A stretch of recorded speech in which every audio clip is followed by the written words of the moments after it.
Last night, I shot an elephant in my pajamas. How he got in my pajamas, I'll never know. On a recent episode of Jeopardy, the TV show, a computer named IBM Watson defeated two human champions. The audience laughed nervously though they laughed because it's a TV show. But they were nervous because they were worried. What does this mean for humanity? Two humans just lost Jeopardy to a computer. What is IBM Watson? Why do people care? Why should I care?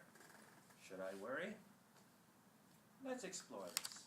IBM Watson is the latest, greatest natural language parser.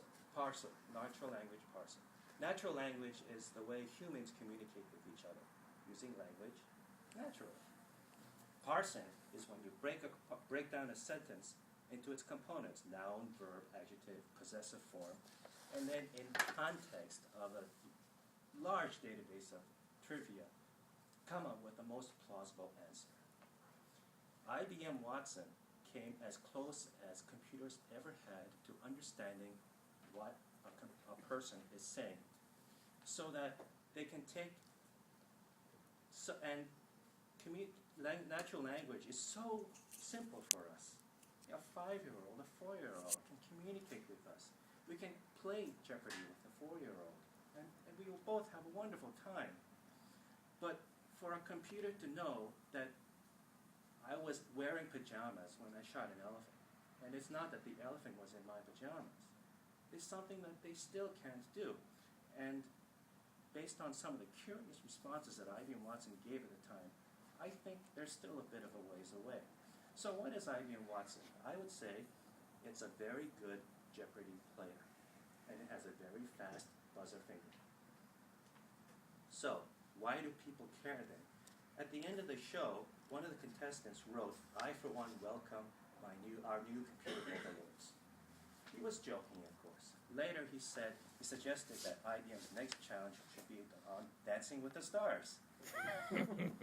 That actually is very insightful, because right there is the difference, the line between humans and what is to be human and what is not. The first line was shifted back when we invented a wheelbarrow to save our opposable thumbs effort. The line was shifted again when John Henry, the pickaxe-wielding, coal-mining, steel-driving man, took on a steam-powered shovel. The legendary contest between man and machine. Eventually, the job market for pickaxe men suffered. But do we really want to go back to a time when we used pickaxes to mine for coal? We'd much rather use machines. So it's not something to worry about, because eventually there will be a line where it is human and not machine. And his next statement was right. Only a human knows why a computer on Dancing with the Stars is funny. A computer doesn't have humor. To have humor, you need emotions. And emotions is the basis for decision making. What do you say? You heard me. Emotions is the basis for decision making. Even the stock market analysts are figuring that out now. You can gather all the information about a sale together, but ultimately the decision is about how you feel about it. So when these analysts are saying, oh, maybe one day computers will do medical diagnosis, don't worry. A computer will not decide your medical treatment. It will do what it does very well, which is collect a list of most probable suggestions. And then the professional, using his experience, his intuition, his morality, will decide whether to pick from the list or override the list altogether. So, what does it mean for me? What is going to be coming in the future from this IBM Watson victory? Well, what happened when IBM's Deep Blue defeated Garry Kasparov in a worldwide known chess championship? Not really much. You got a better chess-playing computer. After yet last week, you're going to have a much better customer service call service machine.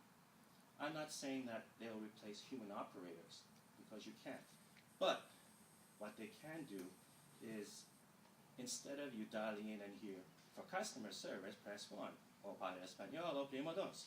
Instead, you just talk to a computer, and eventually it'll come to a point where the computer says, you need to talk to a human, and send you to an operator. So, the future then is computers becoming better pickaxes, better tools, and the humans will always be the decision maker to use the tools to do what humans do best. So, in this age of instantaneous, exhaustive data, what is the marketable skill for a human being?